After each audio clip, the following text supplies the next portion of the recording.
Hello, everybody. Welcome to the AV Geeks Lunchtime Streaming Show. My name is Skip Elsheimer, and that was some raw.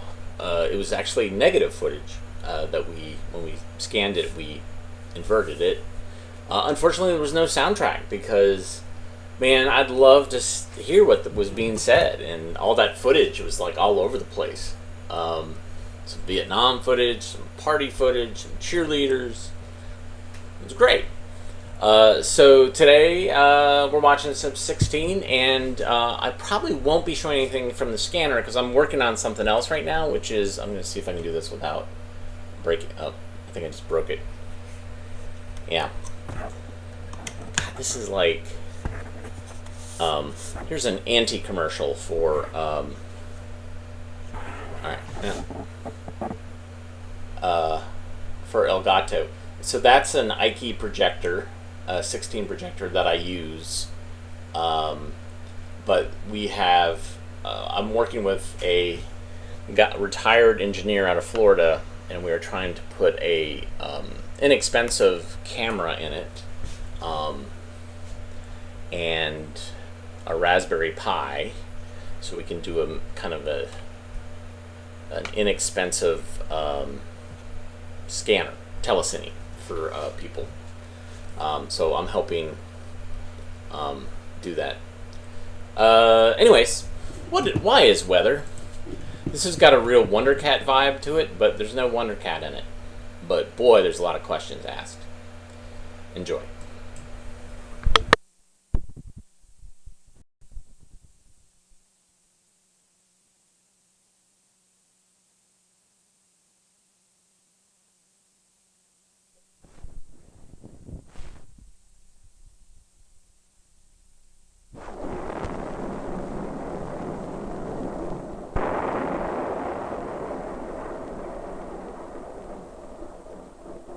Why does the sky fill with dark storm clouds? Why does rain fall? And why does it snow? Why is the weather warm some places? And why is it cold in other places? What makes the wind blow? Why is the weather always changing? To help answer our questions, we need to know something about the elements that make weather. By using a drawing, we can show that weather is a mixture of three things. Heat from the sun. The air that surrounds the earth. And water. Each of these elements plays an important part in making all kinds of weather. First, let's talk about heat. The sun radiates a continuous flow of energy. About half of this solar energy is absorbed by the Earth's surface and changed to heat. Although the sun provides a constant supply of energy, the Earth cannot absorb the same amount every day or everywhere. The amount of energy reaching the Earth varies with the seasons of the year. During the long summer days, the sun is high overhead and shines straight down. The Earth absorbs a lot of energy and becomes very warm. But during the short winter days, the Earth does not absorb as much energy. The sun is low on the horizon, and the sun's rays are spread over a greater area. The Earth's surface is not all the same color. Some areas are dark and some are light. This affects the amount of energy absorbed from the sun.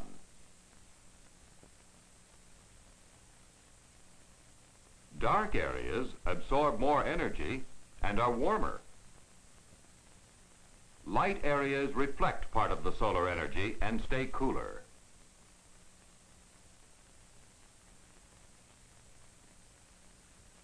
Land and water surfaces heat differently. A cross-section of the Earth's surface shows that sun rays do not penetrate very far into the soil, and only the surface becomes hot. But sun rays penetrate water. and by mixing, spread the heat through a large amount of water. For this reason, on a summer day, water surfaces are much cooler than land surfaces. But at night, the land cools quickly, while water releases its heat slowly. Now, the land is cooler than the water. This uneven heating of the Earth's surface is an important part of weather. It not only helps determine how warm we are from day to day, but it also affects the temperature and motion of the air.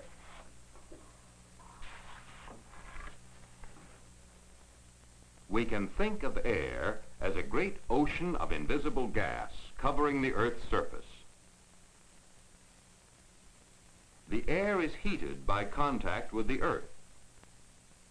Air over warm areas expands and rises.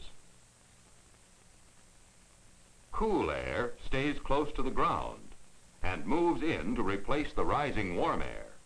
We call this moving air wind.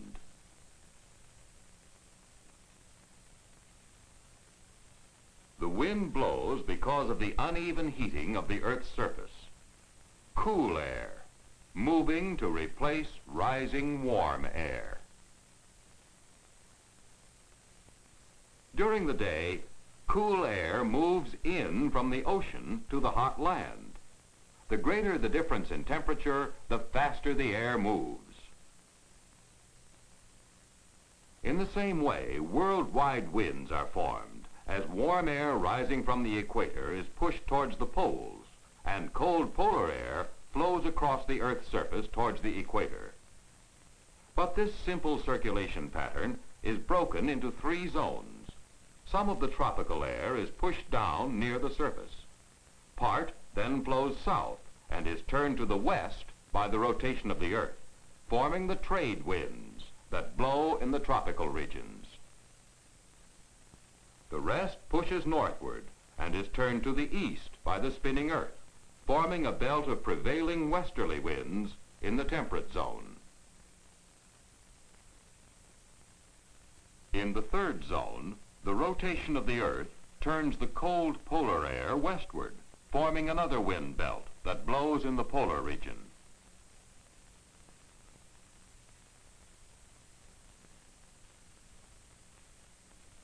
These 3 major wind belts establish a general pattern of weather change for each region.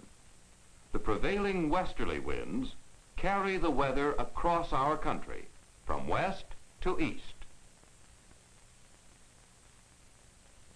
Now, let's add water to the weather. Water is the only element of weather we can actually see. But where does it come from? And why can't we see it all the time? Water is constantly rising into the air as an invisible vapor. It escapes from bodies of water, moist land surfaces, and all living things. The warmer the air, the more water vapor it holds. If we could magnify water vapor, we would see that it is made up of many tiny particles called molecules.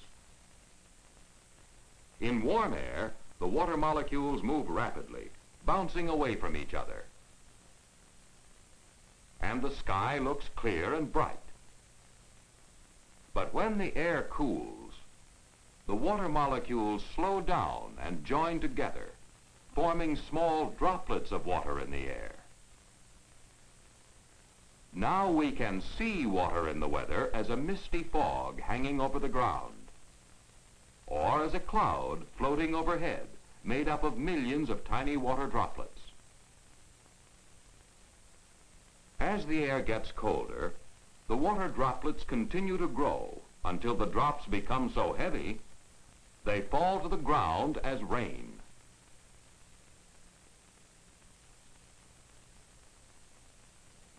If the air is very cold, the water vapor in the cloud may freeze into snow that floats gently to the earth. Sometimes raindrops are blown up through layers of freezing air and fall back to the ground as hail. Now that we understand how heat, air, and water working together can make different kinds of weather. We need to know why the weather changes from day to day. Changes in our weather are caused by moving masses of air that can advance several hundred miles each day, traveling along the weather path established by the westerly winds. When masses of cold air pile up in the polar region, the cold air bulges southward, carrying cooler weather along its path.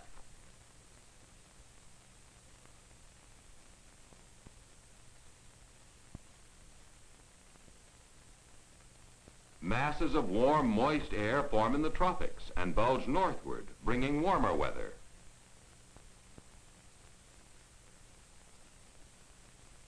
As the two air masses advance and retreat, they bring a changing parade of weather, warmer or colder, wetter or drier.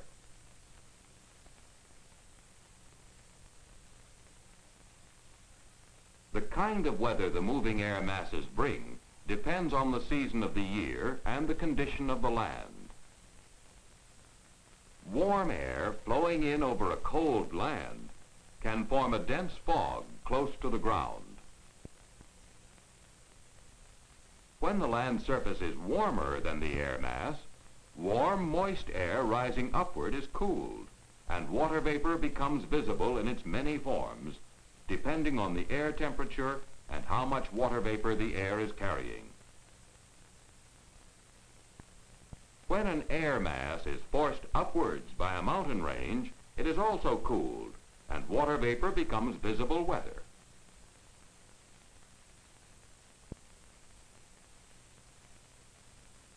The most exciting weather is caused when air masses collide. As the cold and warm air come together, the warm air is forced upwards and a storm front develops. Dramatic headlines tell us of the violent conflict between the air masses.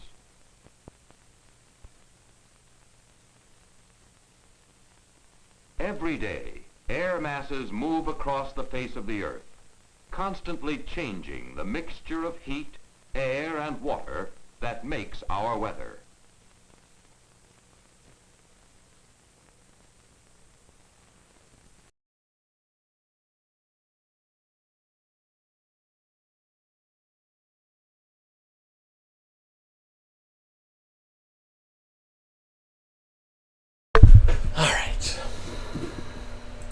So I haven't shocked myself yet, but I've had to pull another projector to see why the take-up reel is not working for this Ike that I'm working on.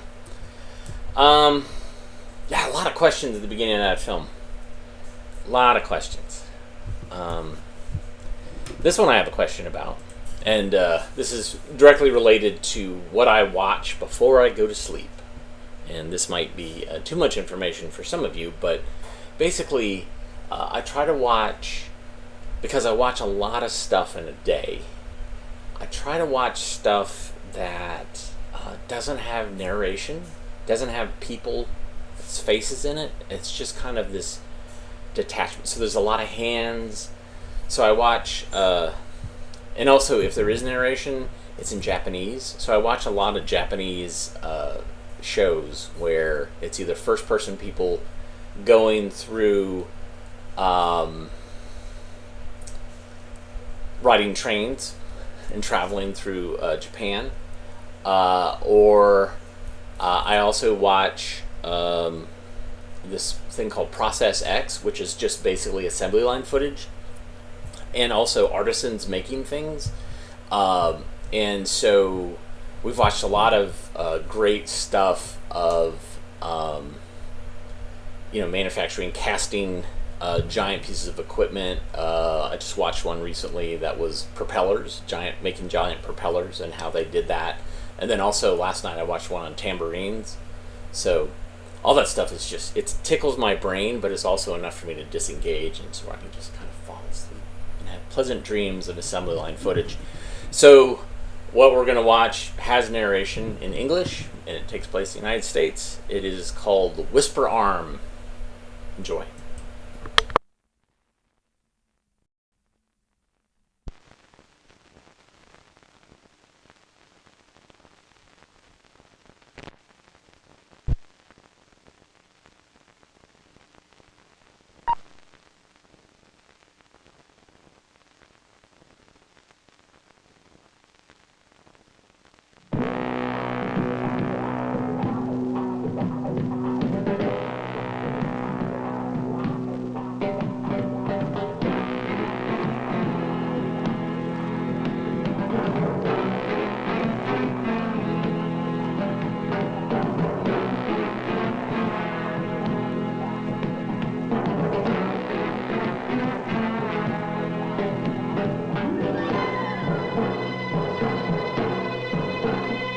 Oh, Whisperam, not Whisperarm, Whisperam.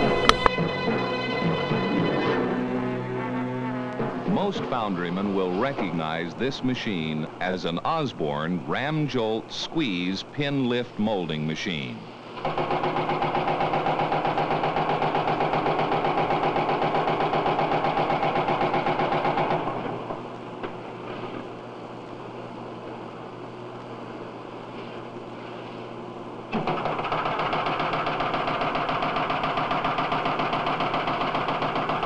From the sound, they will immediately know that this particular machine is equipped with Osborne's exclusive and patented ram jolt, the hard, effective mold ramming mechanism. Before the introduction of ram jolt, Osborne engineers concluded that if jolting were possible during the squeeze, the effective squeeze could be increased at least 50% over the theoretical squeeze based on the squeeze piston alone. This one principle was responsible for the development and introduction of the exclusive Osborne ram jolt mechanism. Production models of Osborne foundry equipment utilizing ram jolt quickly proved this theory. Reports from foundries everywhere gave evidence that ram jolt units were providing a steady, efficient flow of dense, uniform, superior quality molds. To a proud name that has served the foundry industry for nearly a century was added the first of two features that would keep Osborne the leader in the industry. To Osborne, the results of ram jolt were exciting. With ram jolt, we had achieved mold uniformity, density, hardness, and fidelity to pattern. The results were a total acceptance of the principle, with one exception: noise. This was the sound that made ram jolt work: metal striking metal.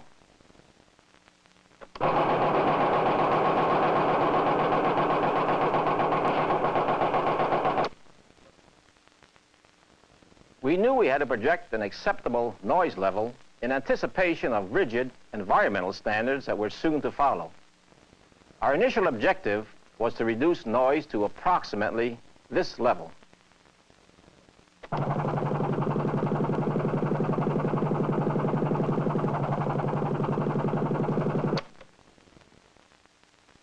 This was to be our challenge. From this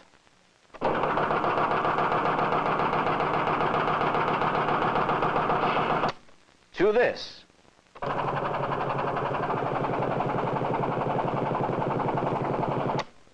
And still deliver superior mold quality.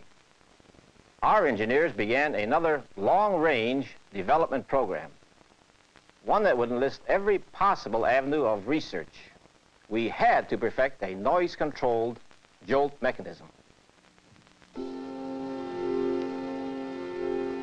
Perfect a noise-controlled jolt mechanism.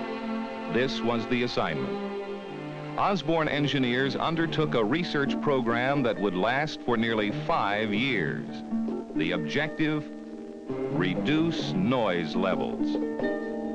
Iron would work. The noise wouldn't. Find a substitute. Chemical experts were recruited. Compounds, hundreds of them, were formulated, mixed, molded, tested, and scrapped. Rubber, wood, plastics, metals, combinations, laminations. Thousands of formulas were tried. One material worked for the ram insert, failed as the strike ring. Revise the formula and test again. Reduce noise levels. All initial testing was conducted on actual foundry machines in the Osborne laboratory. A solid steel plate was mounted on the table to simulate mold weight. Sample inserts and rings were built into Osborne stock equipment, and the testing began. Testing that would run for hours, days, months. Evaluations, calculations, measurements, endurance, widths, profiles, wear projections, involving literally thousands of precision readings on hundreds of samples.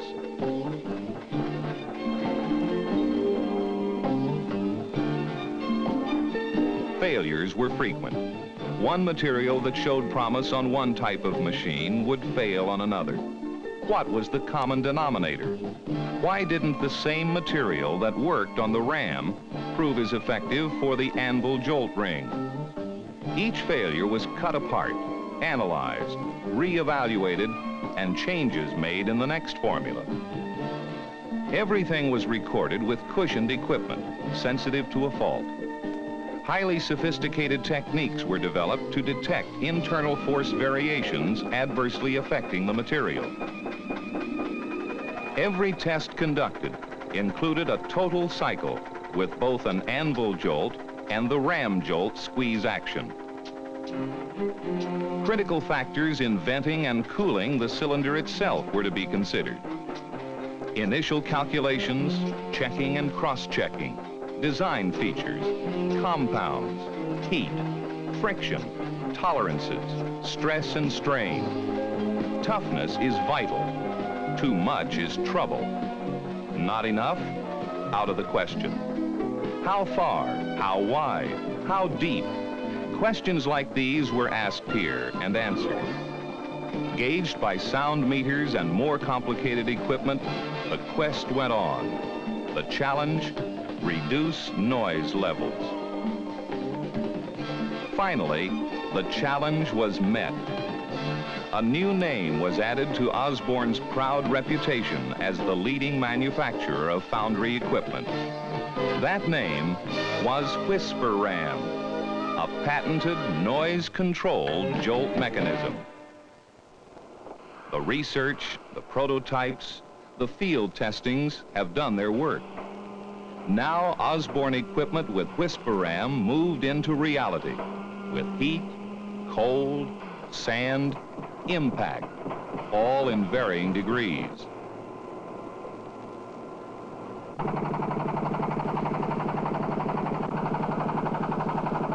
Keencast Incorporated, Griffith, Indiana, specified 2 more Osborne ram jolt squeeze pin lift machines for a new facility. By now, Whisperam noise-controlled jolt was standard equipment. 2 Model 719 RJW Osborne machines were installed, one for the drag, the other for the cope.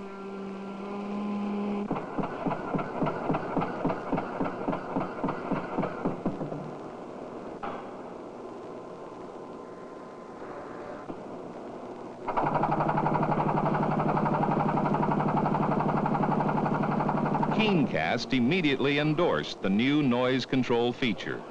Excellent mold quality, improved working environment.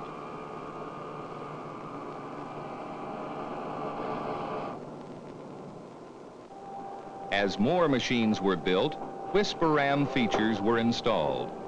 Osborne's famous Rotolift machine was converted.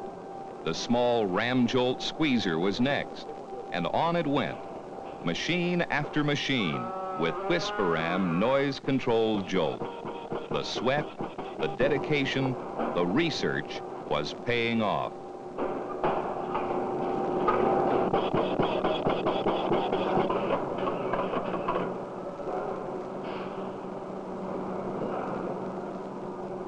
These Osborne machines are at Stuck Casting Division of Stuck Mold Works Incorporated, Lancaster, Ohio. Today, a single line of 10 Osborne machines run side by side, day after day, making hard, dense, uniform molds to exacting specifications for both glass mold castings and a wide variety of jobbing work.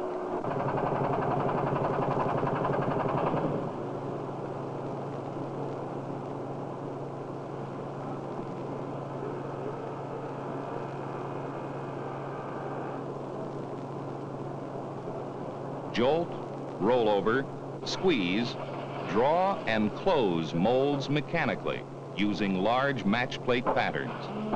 All of these operations with one operator and one machine, the Osborne Rotolift.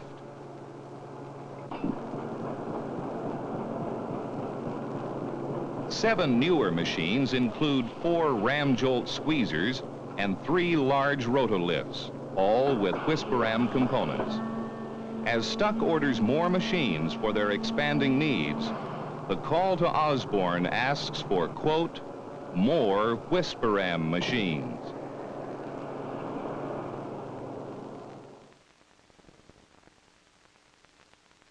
F.E. Myers Company built a new foundry in Ashland, Ohio.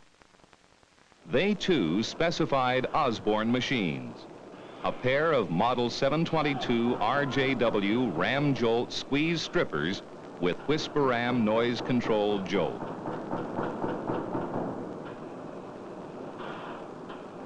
Automatic controls include powered movement of the squeeze head and pre-selecting of jolt and squeeze times.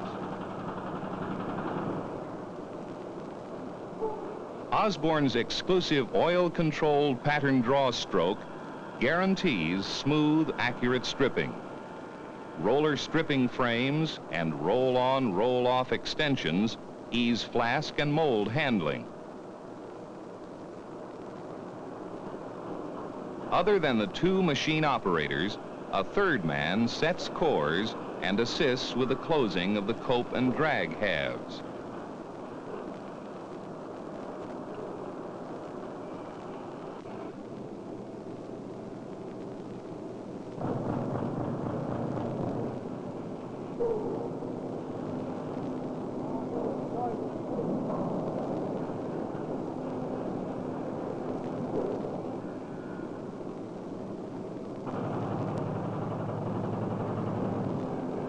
This cope and drag setup at F.E. Myers Company yields efficient production of larger, tight flask molds. Just another example of the flexibility offered by Osborne's line of ram jolt squeeze stripper machines. All of this, and effective noise control too.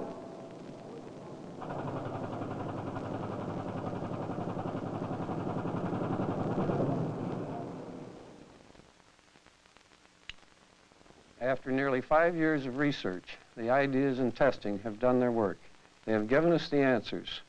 Foundries using our equipment offer testimony that the 2 features giving our equipment distinct advantages over other machines are ram jolt and now Whisperam, the first truly effective noise-controlled jolt.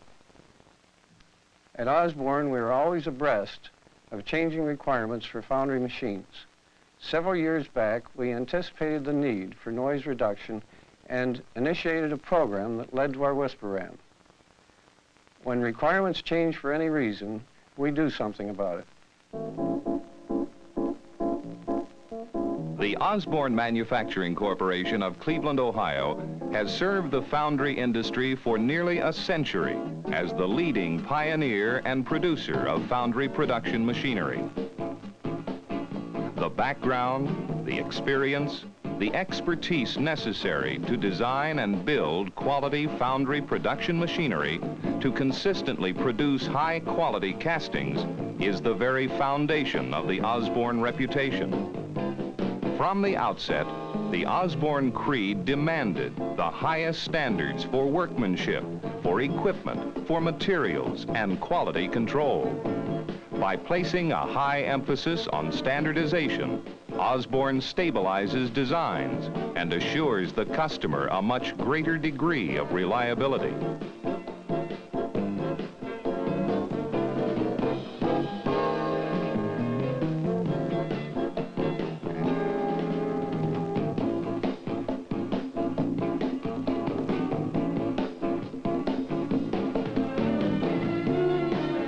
A foundryman, any foundryman, is primarily concerned with one result, the end product, his product, castings.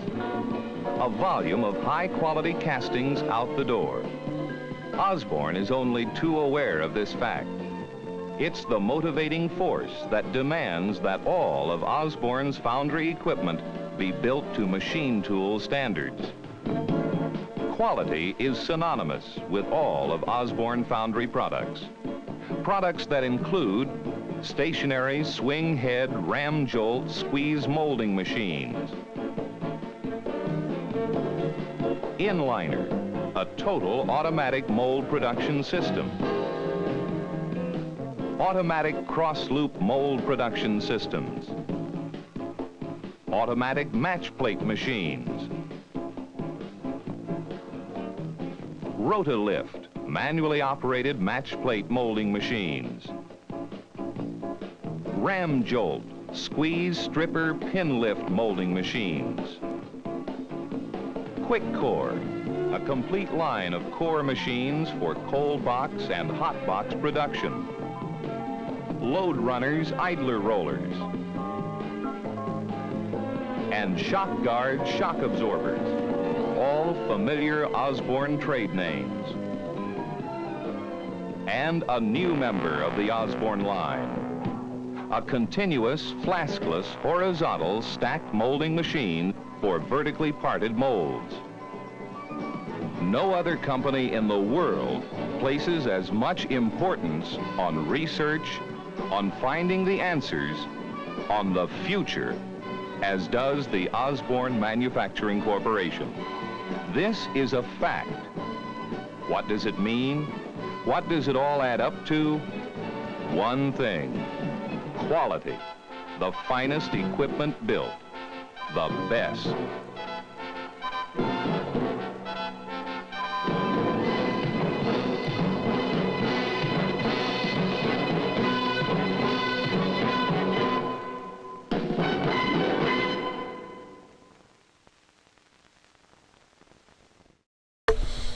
Yeah, foundries. So the premise, and I'm way oversimplifying this, is that you create a mold, so you have a master thing that you're going to cast, and you make a mold with that black powder, which I think traditionally used to be sand, but now is some sort of other thing. And what you're doing is you're trying to shake and tamp and jolt so that all the particles are as close to the mold as possible, and that there's not any, like places that aren't against the mold. Then you separate the mold, put it back together, and then you pour molten metal into it, and then you polish it or you cut off the flashing. And so I guess the idea with that Whisperam or Whisperam is that it's like slamming it, but it's not doing it so loud. So there you go. Let's see. We've been watching films from this series, The World Cultures and Youth. This is Serma's Mask from Bali. Enjoy.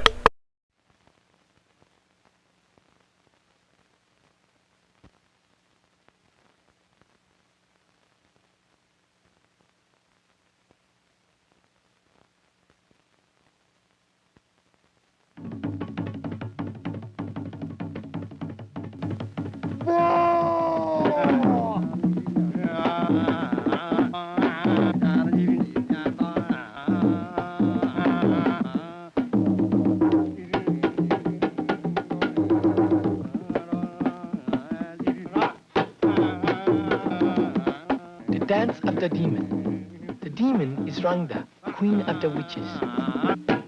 And the dancer is me. My name is Serma Samandi Igusti Mura. I'm 16 years old and I live on the island of Bali. My father's name is Anik Agung. He's 62 and is the head of our dance troupe. He is my teacher in the ancient art of Balinese dance. Bali is part of Indonesia, a country of 13,000 islands in the Pacific Ocean near the equator. You can walk across Bali in one day. Our village, Sabah, has only 300 people, and almost everyone dances or plays music.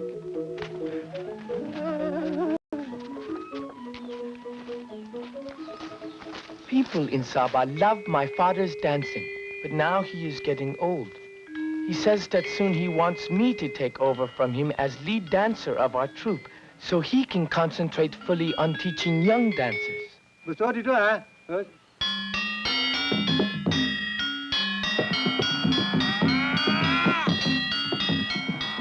Balinese dance is a combination of theater, history, our Hindu religion, and music.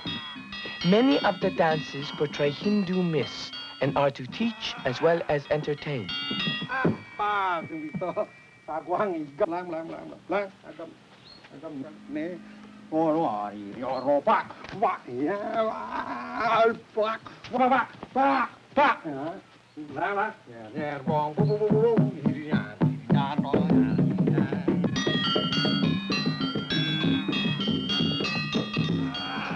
The Rangda dance is my favorite, and we're rehearsing it for a performance that our troupe will give in 2 days at the cremation ceremony of a dance master who died last week.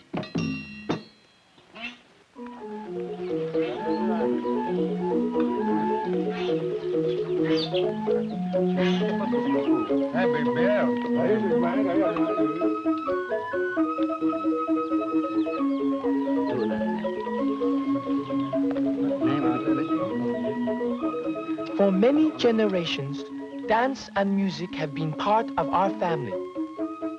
My father's teacher was his uncle Sagawabi, a famous master. My dad's been dancing for 55 years. He started teaching me when I was 7, and I began performing when I was 11 years old. My father says that a great dancer can become the character that he dances. Then every movement is precise, and the dance becomes the magic story that has been passed on in Bali for thousands of years.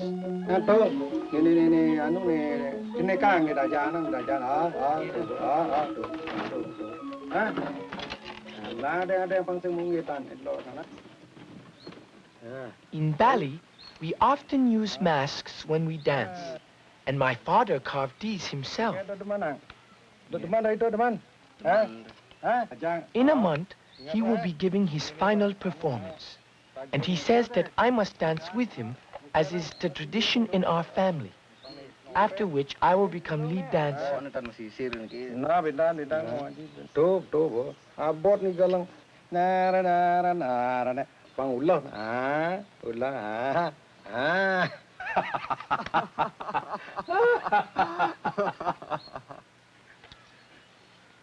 He says that now it's time for me to carve my own mask for that night when we will dance together.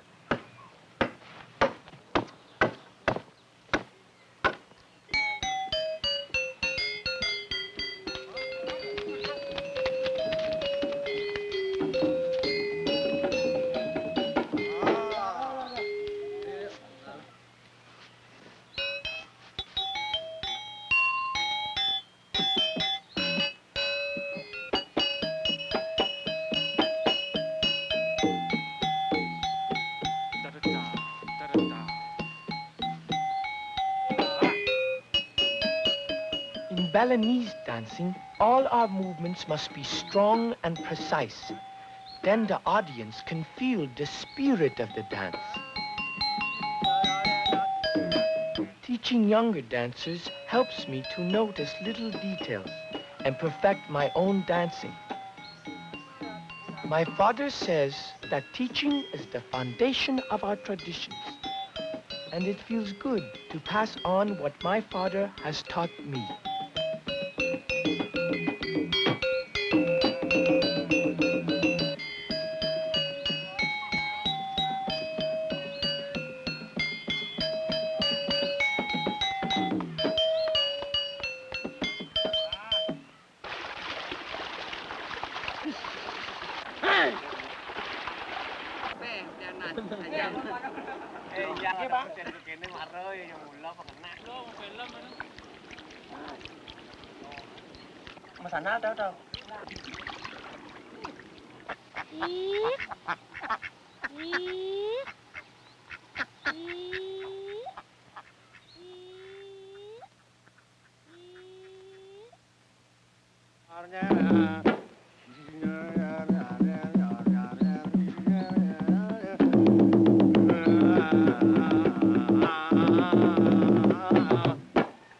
My father has decided that for his final performance, we will do a dance called the Prime Minister's Dance.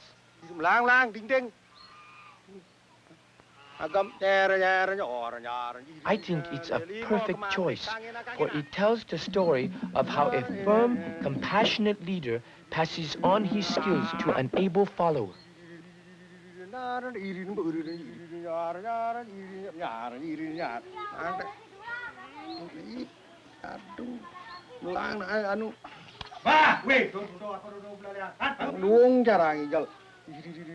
My father is displeased.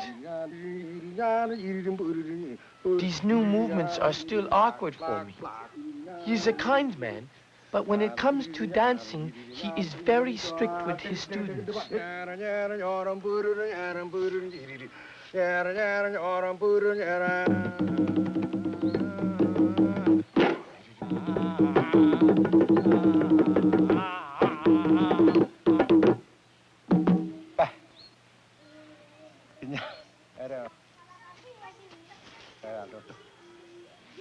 He says his leg has been bothering him more lately. In 2 weeks, our troupe is performing at a temple by the ocean, and he says I must take over from him then. I think he's worried that I won't be ready in time.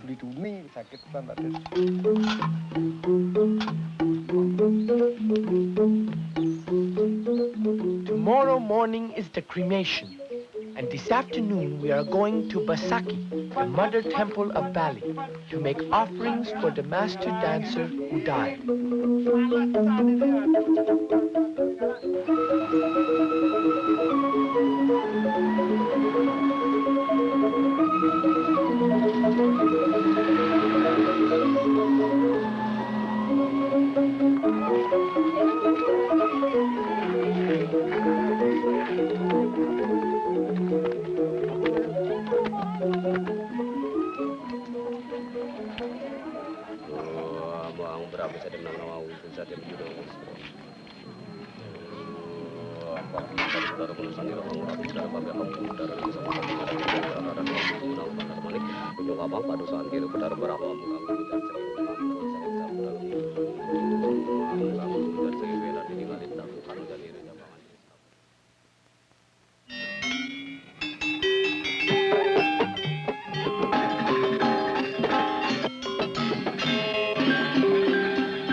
Our troupe consists of 9 dancers and 32 musicians in the gamelan orchestra.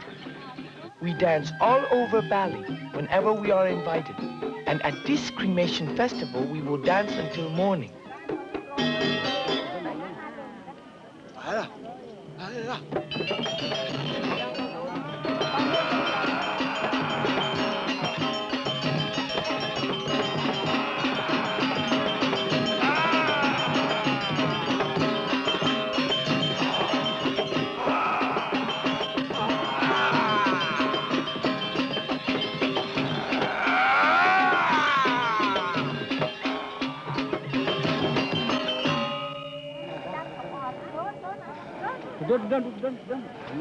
Bagus, bagus, bagus, bagus.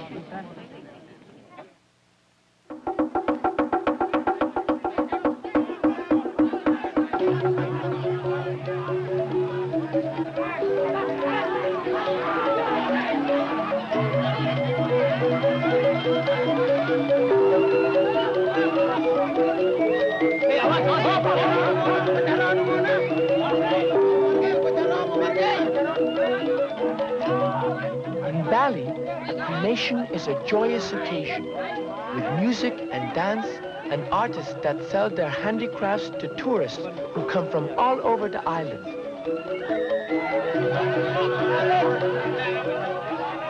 We feel that burning the body helps the spirit to go on its way to a higher, happier life. And in our midst, the white bull carries the spirit on its journey.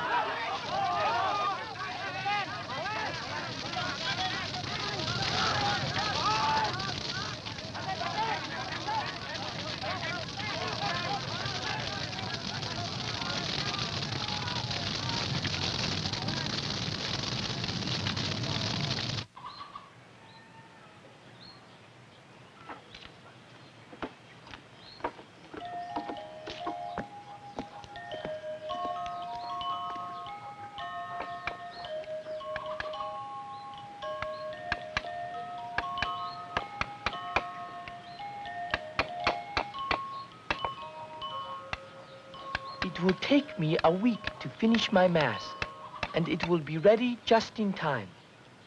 I must work very carefully to carve in character and feeling. Then the mask can help me find the true spirit of the dance.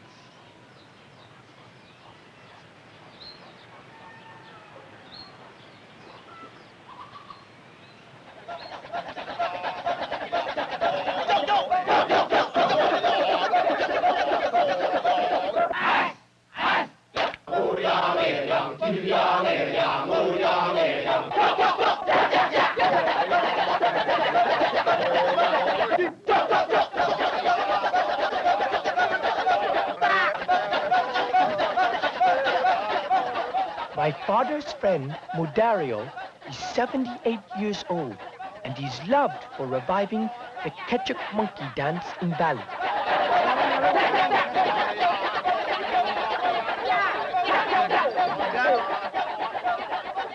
The dance tells the ancient Hindu story of how the monkey god Hanuman rescues the goddess Sita from the demon king Ravana.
My father is very pleased, but he says I'll have to work fast now. We'll be dancing together in 2 days.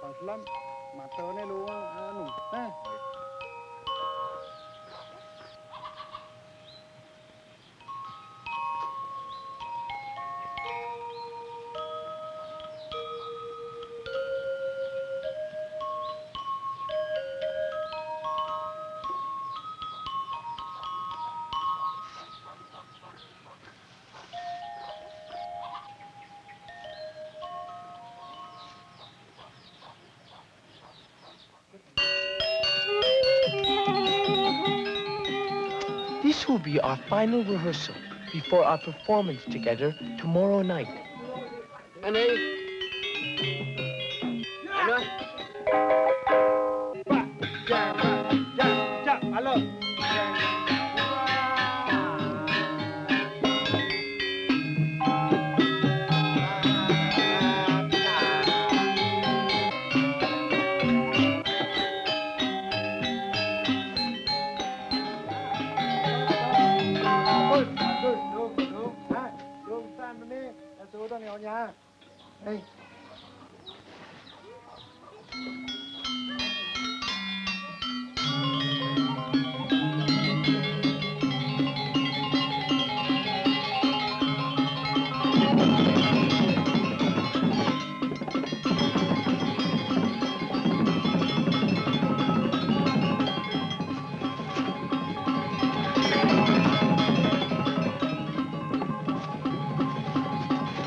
My father says he's still a little worried because my movements are not yet strong and sure.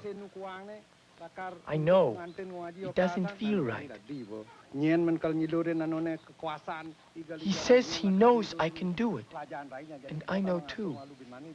He says I must go to a quiet place and try to find the spirit of the dance inside me. Then I will begin to perform like a master.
Murok.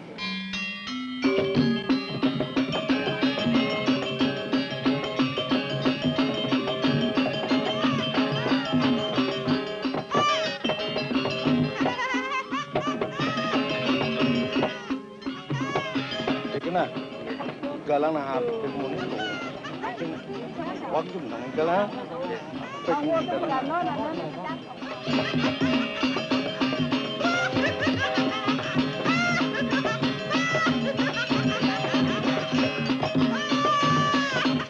Long ay gale. Ano tapal long.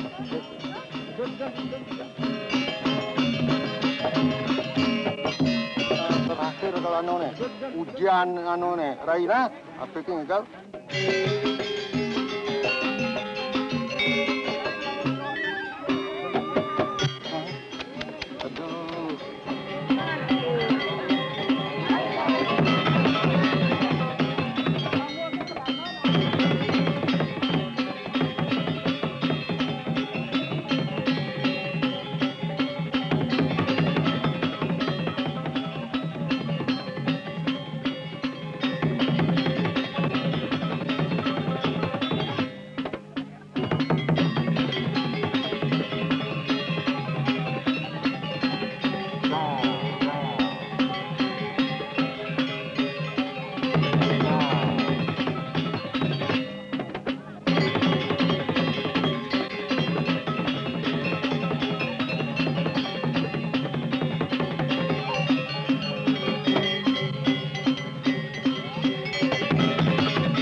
Hah? Bukan dong, tinggal ngaji, ngatangnya nang terus kini. Yang pun kenyal dan kenyal. Nah.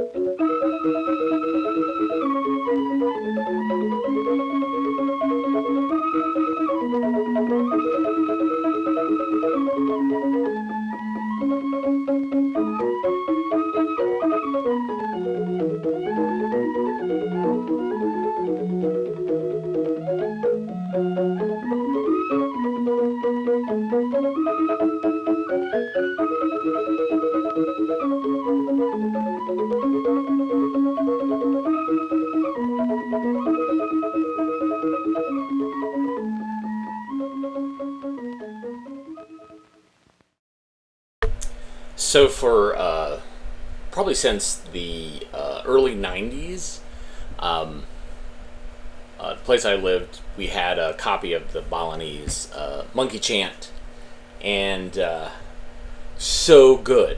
It was so great, and we wanted to sample it, and we had certainly heard other musicians sample it, but none of them made it work like the original. So to see it actually in a film makes me very excited, because I didn't know it was going to be in there.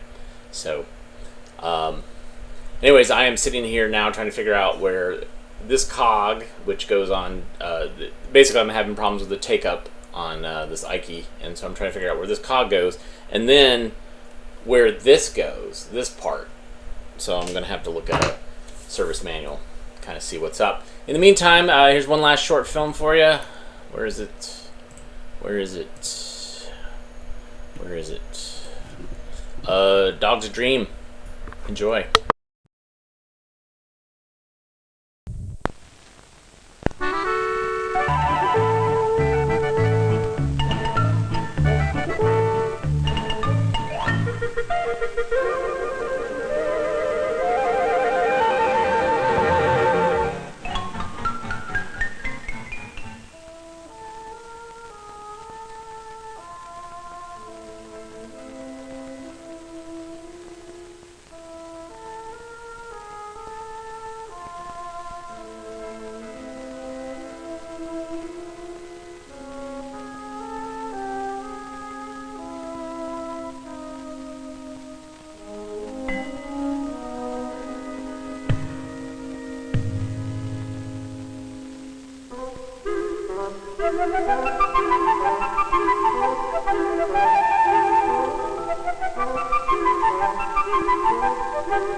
service manual online from actually a friend of mine posted it, John Klaxman from Anthology Film Archives, and it's a scanned PDF.